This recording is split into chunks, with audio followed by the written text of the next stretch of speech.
world. Hey man, Rev Mio TV, Rev Mio TV. Hey, listen, man. Listen.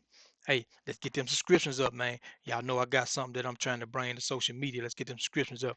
Young people, stay out of jail. Stay out of prison. If you never been, please don't go. If you been, please don't go back, man. Listen, man. Listen, man. Jail, that prison stuff, it ain't worth it, man. Get you some degrees, man. Work on your credit, man.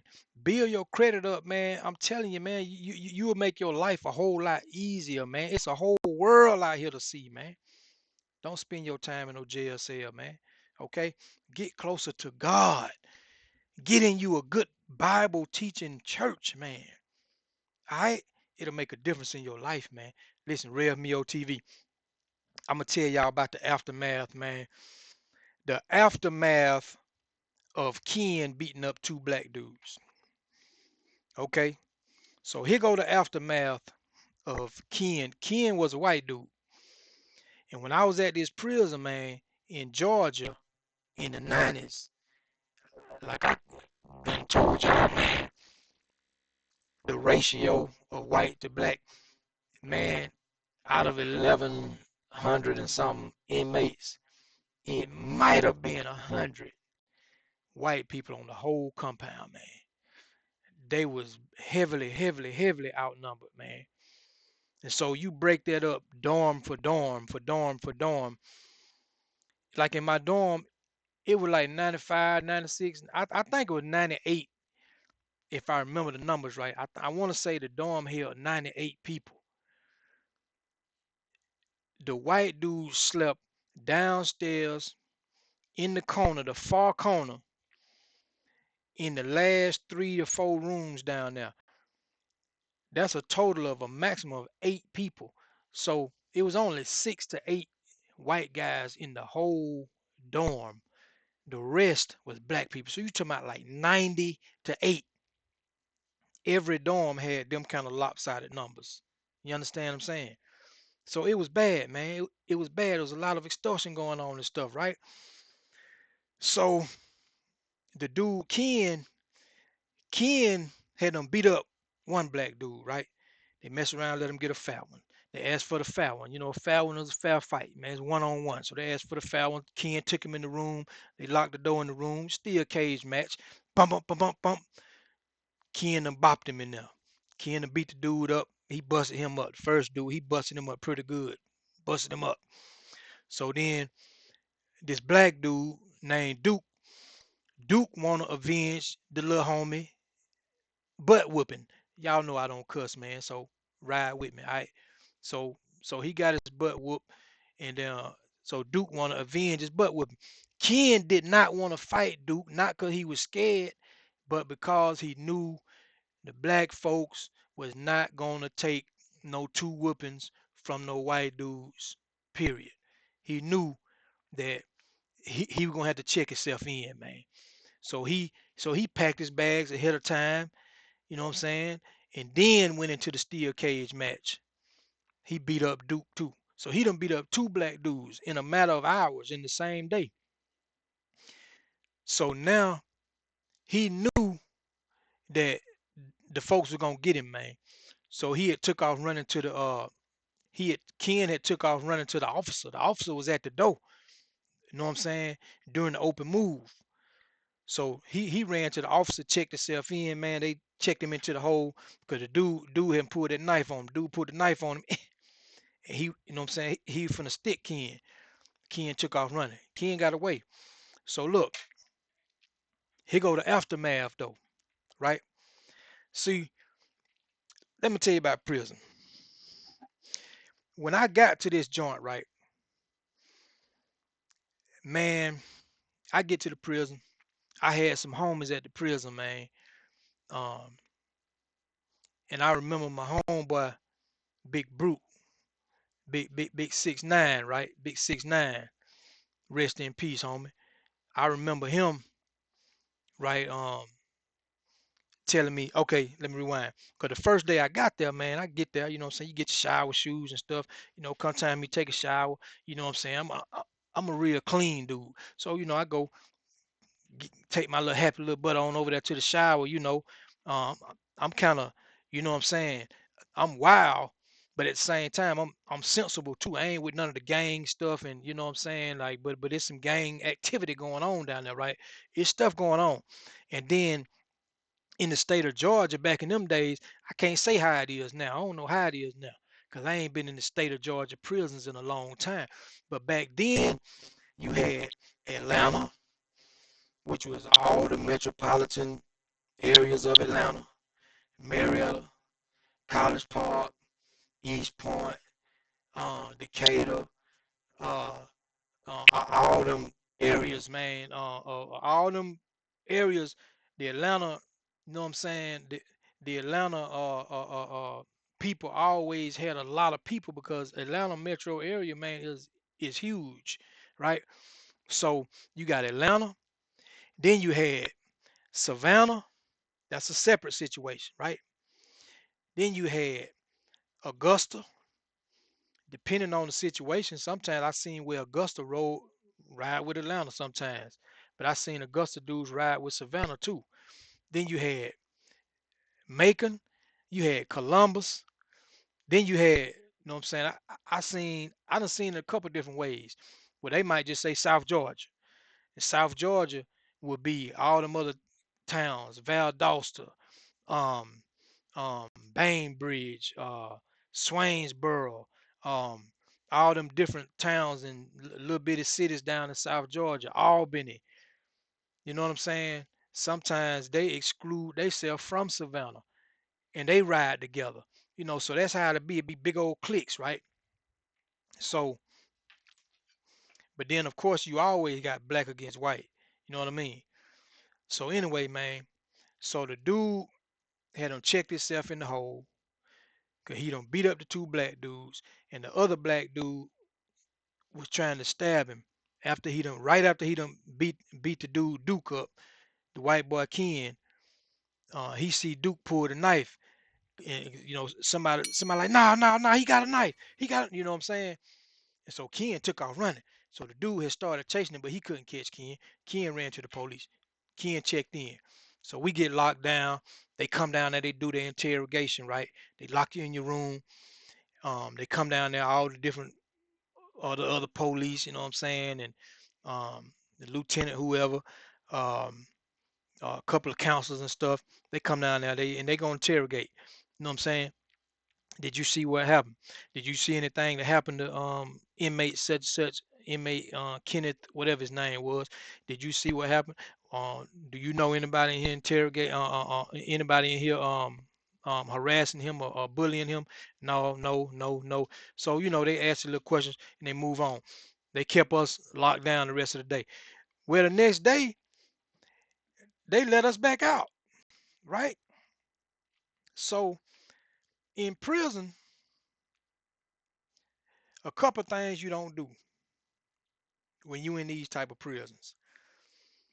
Number one, especially when something just went down, you don't let your guards down, man. You don't get caught slipping. You stay ready. You stay suited and booted. You keep them boots on. You stay ready because the tension is already in the air and somebody might want some retaliation.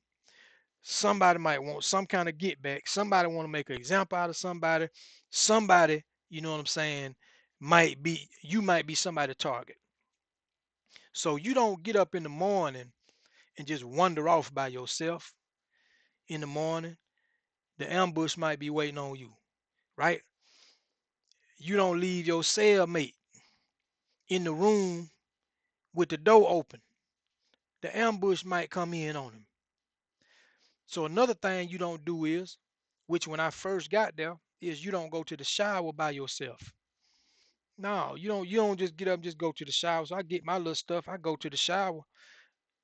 First day I'm there, I go on to the shower, man. I got my little towel and stuff. I'm walking across the dorm in my little shower shoes. You know, they like flip flops, little shower shoes. I go on in there, man. Take my little shower. I'm the only one in there. I get out. I come on back out. So my homie Fuller. fuller from Atlanta, you know what I'm saying? He was older than me. I was one of the youngest dudes at that prison at the time. I might have been the youngest, but I was definitely one of the youngest. So full about 30, you know what I'm saying? Something like that. So he come over there, he said, hey, young blood, hey man, don't do that, man. Hey man, we don't do that, man. No, don't never do that again.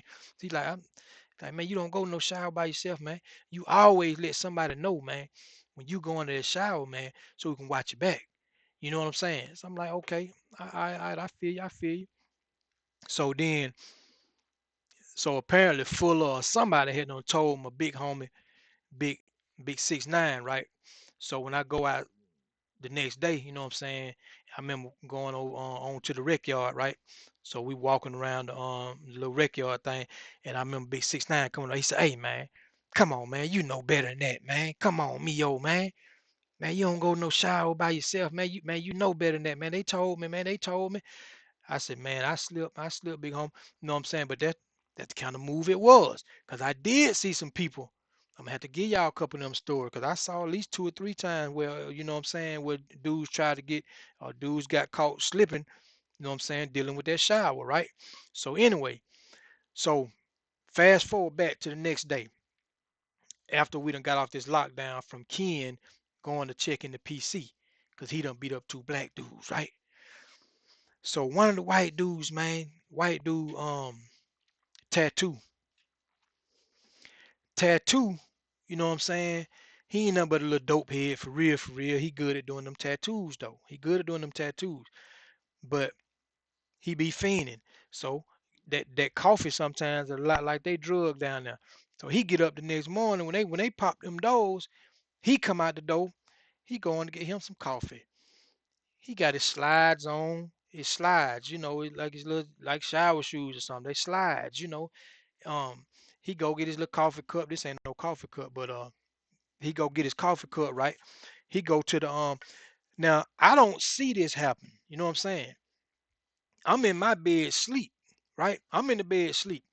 So he go get his coffee, go down to the little coffee pot, got the little thing, you pull the little knob, like you know, you put a little knob on it and the water come out. You know what I'm saying? So the hot water, you know, he go there and fix his little coffee or whatever. So he walking all the way back across the dorm. He got his little coffee, you know, he's probably, you know, stirring his coffee or whatever, stirring his coffee or whatever.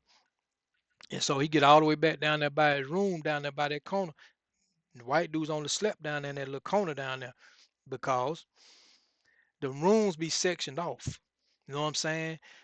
You got the white folks' room, the white dudes' rooms. 9 times out of 10, probably 99 times out of 100, they're gonna be next door to each other. Every now and then you will see one or two scattered throughout the dorm somewhere for some other, you know, some other reason. But eventually, somebody they're gonna work it out to where they usually they're gonna move the white dude down there with the white dudes. He gonna be in that room. Unless sometimes white dude might want to stay in the room with a black dude who giving them that protection. Or unless it's a girlfriend and boyfriend situation. They might stay in the room with each other, something like that, right? So anyway, dude go down to his room, he got his coffee, he ain't paying attention to what's going on, man. You know what I'm saying? You got one white dude the day before that done beat up 2 black dudes. You know what I'm saying? He should have knew something was coming. So he walking on down there to his room. By the time he get to his door, he get to the door, here come the black dudes. They come with them things. Boom, push him on in the room. Push him in the room. Hit him real quick. His bunk mate down there on the bottom bunk. Hit him real quick. They run up out of there. They caught though. They ain't get nowhere. They run up out of there, but they ain't get nowhere. And they had a butthole police that was working right. So now you hear all the commotion going on. You hear people yelling and screaming and ah. Then you hear the white dudes over there screaming. They screaming for help, help, help, help. You know what I'm saying? So now Snake, my cellmate, woke me up. Snake woke me up. Hey, young blood, get up. Young blood, young blood, young blood, young blood. Get up, get up. So Snake got the door cracked now. So I get up. He looking. I'm like, man, what's going on? He said, man, them fools done stabbed the white boy down there. They done stabbed the white boy. I said, who? You know what I'm saying? Say, man, but the boy tattooed down there, man, and his cellmate. Yeah, man, they don't stab him. So now here come the goon squad. Goon squad coming. So I'm standing in the door. So when we see the goon squad coming, Snake he going in. He said, "Man, close the door, man, close the door, close the door." So I closed the door. So now we just looking out the window. Now you know the doors got the little glass window that you can look out of. So I'm looking at, you know what I'm saying, the Snake looking at. So they got both of the black dudes and then ran in there and stabbed these folks. They got both of them. You know what I'm saying? They got them. They put them you know what I'm saying, dropped the bees on them real quick. You know what I'm saying? Got them subdued. You know what I mean? Man, about 30 police in there, man. They got the shields, the masks, you know what I'm saying, everything. So they come in there, they got got the little stretchers or whatever. You know, they put one of the dudes on the stretcher. The dude tattoo, he walking. He done got hit. You know what I'm saying? The dude done stuck him about 2, 3 times. You know what I'm saying? Um, he done got hit, but he walking. You know what I'm saying? So they take him out of there, man. So now we got to go through this thing again. Listen, young people, it ain't worth it, young people. It ain't worth it. Listen, man, stay out of these folks' jails. Stay out of these folks' prisons. You won't have to go through this kind of stuff, man. You won't have your life disturbed in these kind of ways, man. You won't be locked down and having to go through no shakedowns and lockdowns and people running in on you with with batons and masks and all this old kind of stuff, man. You won't have to deal with that kind of stuff, man. All right, put them guns down, man. Go to school, get your credit right, start you a business, man. Stay out these folks' streets and stuff, man. All right. So look, so now we on another lockdown. They done took these folks out of here. They done had to take them uh to the hospital or whatever. And I don't know if they took Tattoo to the outside hospital or not, but I know they took the other dude to the outside hospital. You know what I'm saying? Um, he lived. He lived. Um, you know, see, we get information through the officers. The officer will give you, you know what I'm saying, the play by play, what's happening, what's going on. And um, Miss Williams, I told y'all about Miss Williams before, man. Miss Williams used to come to my room every day that she'd be there working. That lady used to come to my room, wake me up if I'm asleep. She'd come to my room and we'd just talk, you know what I'm saying? We'd just be talking. Sometimes we kind of flirt a little bit sometimes, but we'd just be talking. And so she give me the information, the play by play, what's going on and all that stuff, with certain stuff. And so she told me, she like, that boy better be glad that um that boy ain't died. That it wasn't he didn't have no serious wounds and stuff like that. You know. And so I remember I asked her, I said, Miss Williams, how many stitches did he get? You know what I'm saying? How many stitches and stuff do get? And so she said, you know what, I don't even know, but I'm gonna find out. And I remember when she came back to work and she told me, she said, that boy got 119 stitches.